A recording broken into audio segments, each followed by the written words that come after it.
2016 ay tuluyan na ngang sinakop ang buong mundo ng mga nilalang na kung tawagin ay mumble rappers. What?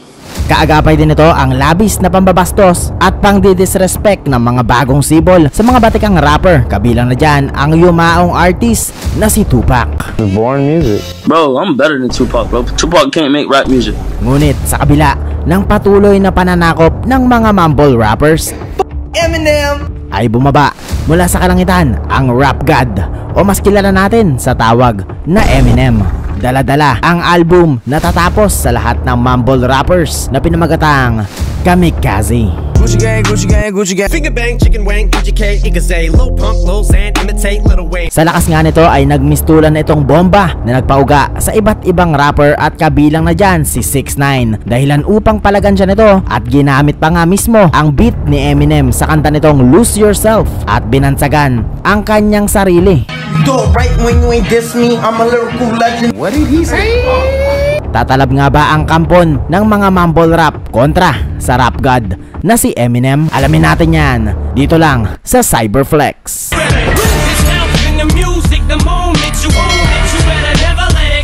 Tulad nga ng pag-aaway sa Pilipinas ng mga new school at old school rappers ay nagaganap din ito sa bansang Amerika, lalo na sa paglaganap nila Young Thug,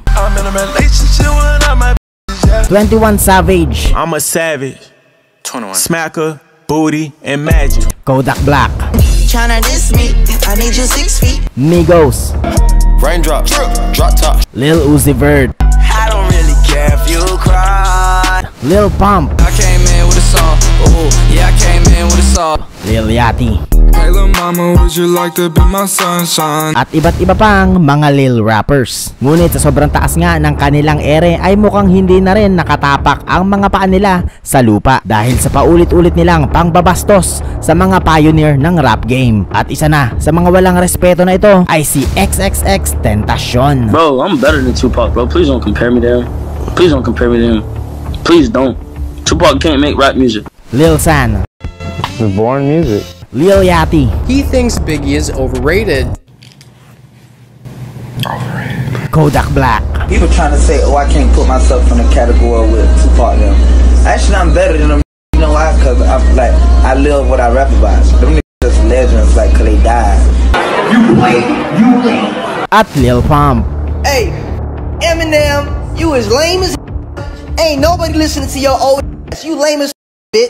At dahil nga dyan ay nagresulta ito sa malalang away sa pagitan ng dalawang ira, kasabay ang pagsiklab ng mga fan na labis na apektuhan at pati na rin ang panggagalaiti ng mga pioneer. Kabilang na dyan si Snoop Dogg. That's what's wrong right now. Everybody trying to rap the same style. I don't know who created it, if it was Future or Migos, but all them sound the same.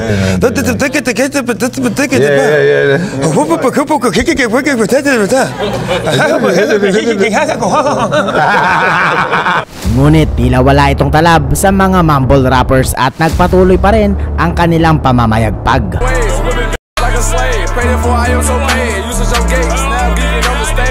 Sa kasamaang palad ay sa labis nilang pag-iingay ay may naistorbo pala silang natutulog na Panginoon ng hip-hop world. Dahilan upang bumaba mula sa kalangitan ang rap god na si Eminem upang parusahan ang mga makasalanan na mumble rappers. Nang ilabas niya na ang album na pinamagatang Kamikaze na hinango sa isang batalyong eroplanong babangga sa'yo. At isa na nga sa mumble rapper na nasalpok nito ay si Lil Yachty.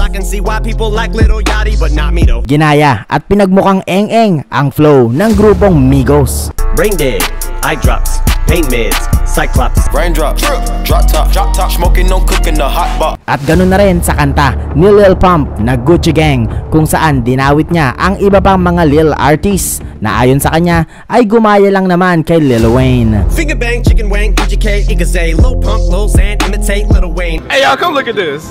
Master name and everybody in the game, pick a name. Shout out to Eminem, man. I'm so sorry about that.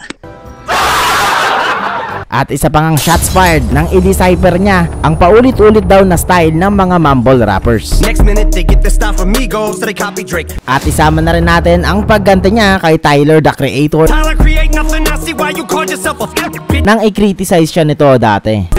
If you're gonna critique me, you better at least be as good or better. At huling pahaging sa music video niya na pinamagatang lucky you. These rappers have brain damage. All the lean rapping, face tats rubbed out like tree sap. I don't hate trap. Well, di pa dito nagtatapos dahil sinubukan nga ding agawin ni Tekashi 69 ang trono ni Eminem at tinawag pa ang sarili na lyrical legend. I'm a lyrical legend. Magawa nga kayang tapusin ng mortal na si Tekashi 69 ang Panginoon ng rap na si Eminem? Panoorin natin.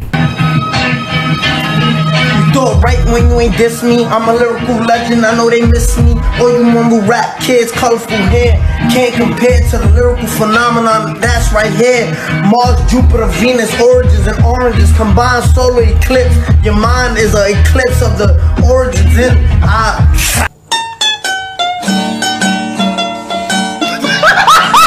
Well, patunay lang to na kung gaano kadali gawin ni Eminem ang mumble rap. Brain dead. Eye drops. Ay ganun naman kahirap gayahin ang kanyang lyrical ability. Your mind is an eclipse of the origins in At dahil dyan ay tinawag lamang na basura ni Eminem si 6ix9ine. She says I am trash but she listens to Tekashi. Damn! Ako nga pala si Cyberflex. Nga pala, may ginawa akong compilation about sa mga reaction ng mga rappers sa diss track album ni Eminem. I inspired the Hobsons. Snoop Dogg and me, man dog. Ngunit bago yan ay mag-subscribe ka muna. Snoop Dogg and me, man dog. I had dog backwards.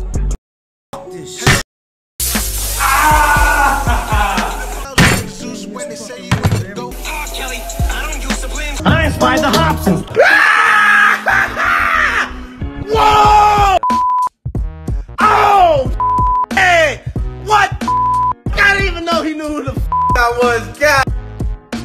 He said don't tell him about the culture, implying that I'm part of the culture. Oh, man, I gotta call my mom. 1 minute they're mocking Jay.